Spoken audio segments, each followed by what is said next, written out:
going on, guys? I have a video about energy and why it is the differentiating factor in winning and losing in a team. So to give you a little background on this, one of the things that a lot of people ask me is, hey man, how do you have 11 to 10 people in a store and they're doing double the volume of someone who has the same number of people in a shop? And I've had a lot of issues trying to describe this to people until recently, where I'm like, oh, it's actually the energy that comes in the shop. So when I talk about energy, I'm talking about three particular things. I'm talking about words, actions, and habits. Now, let me break that down for you guys. Energy is either going to take you up or it's going to take you down. There's no such thing as neutral energy. There's either good energy or there's bad energy. And you can know this. Emotions, they say, are magnetic and thoughts are electric. So that's why they create an electromagnetic field. I'm literally saying this is a physical thing. I'm not talking about some woo here. This has been proven with science. When people have a good energy, have good emotions, they're magnetic. Like, you can feel it. You ever feel someone walk in a room that's pissed off and you can actually feel them? You're like, oh shit, this guy's not feeling good today, right? Or the same thing, if somebody's like feeling incredible, they're like, all right, like you don't even have to say anything. They just walk in and they're glowing and you're like, hey man, what's going on with you today, right? That's a real thing, guys. And when I talk about words, actions, and habits, it all starts up here in your mind. And that's why this video, if you think about it, your energy has to be good. And that's why I talk about gratitude and self-appreciation, because that stuff creates good energy. Anyway, let's get right into it. Good energy, bad energy. What's good energy? Good energy in words is encouraging words. When you're like, hey, you come in and you're just positive. You're saying, you're giving encouragement to other people. You're being grateful to other people. You're saying positive things. That's good energy, right? That's good energy with your words. Bad energy with your words is obviously someone who's toxic, someone who complains, someone who just nags or talks crap behind people's back. Gossip. Ooh, guys, I'm gonna tell you right now, if you wanna ruin your life, become a gossiper. I swear to God, if you want to ruin your life, just be the person who, as soon as the person around turns their back, you just start talking.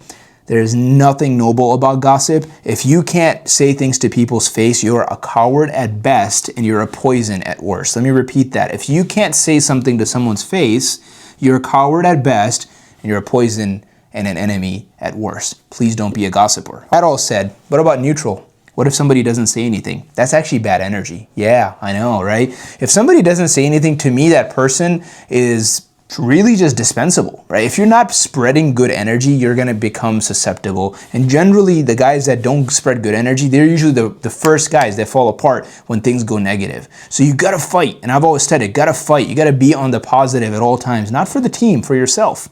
Remember that. Anything I teach, it's not just for the team. This is applied to your life. If you become somebody who's always encouraging in words to the people around you, you're going to have good people around you. People will support you. It's just human nature. People love being appreciated. And be that guy, be that girl for the people. Why not? Why be something different, right? I don't understand. Why would you rather not be the guy that encourages people? I don't understand. Actions, energy and actions. Good energy and actions, somebody who steps up and takes the initiative. Somebody who is not afraid to show that sense of urgency. Somebody who is there to support. And again, this is true as much for life as it is for being on the team. Somebody who says, you know what, I'll do it. It's fine. I got it. Even though it's not my job, right? I love that when people are like, it's not my job.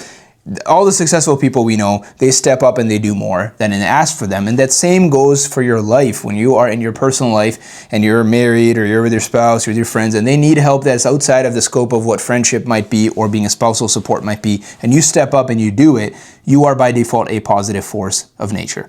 On the other hand, somebody who is not positive, so a negative energy in actions would be somebody who avoids, right? Somebody who obviously complains and said it's not my job, right? It doesn't do the work. Somebody who half-asses it, pretends like they're doing it, but everybody knows they're just doing it to show it.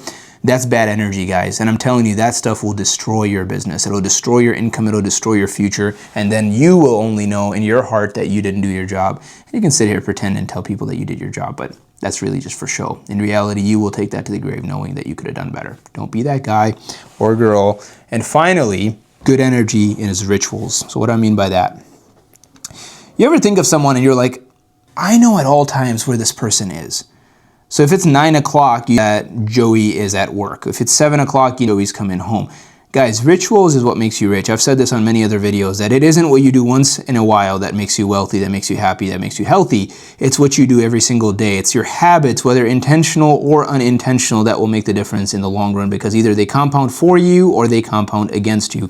You can watch the video on the Slight Edge on that. But what I'm trying to say with good energy and rituals is somebody who does good things that pile up for them. So something like this would be coming in on time. Being anticipatable, is that the right word? Anticipatable, somebody that can be anticipated to do the right thing.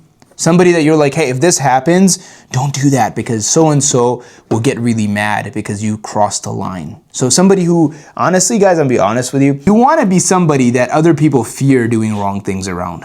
Let me repeat that. You want to be somebody that other people fear doing incorrect things around. Let me give you an example. You wanna be somebody who people fear stealing in front of. You wanna be somebody who people fear fighting in front of. You want to be somebody who people fear coming late in front of. That means you have a standard. That means you have rituals. That means you have the ability to say what you mean and mean what you say. If you become that person, you will have standards, and standards lead to success. So that would be my definition of somebody who has good energy with rituals, right? I love and respect a man that says, this is the line, you will not cross it, because on the other side of it is the hell that we're trying to avoid. That's a leader, by the way. Bad energy and habits is pretty much everything other than that, in my opinion. Somebody who does not have rituals, somebody who is spontaneous, somebody who has bad rituals, right? Somebody who doesn't care about rituals, somebody who's like a child, right? Again, children are wonderful and they're fun and they're spontaneous. You wouldn't want to follow a child into a battlefield, right? You wouldn't want to let a child run your company. You wouldn't want to let a child trust with your future and your family's future. So don't be a child, right? That to me is very important because where I am at in my life, guys, in all truthfulness, my rituals keep my life together. I'm a very ritualistic human being. If you know me, you know that I have a way of doing things every single day. I wake up and go to sleep the same way for years now.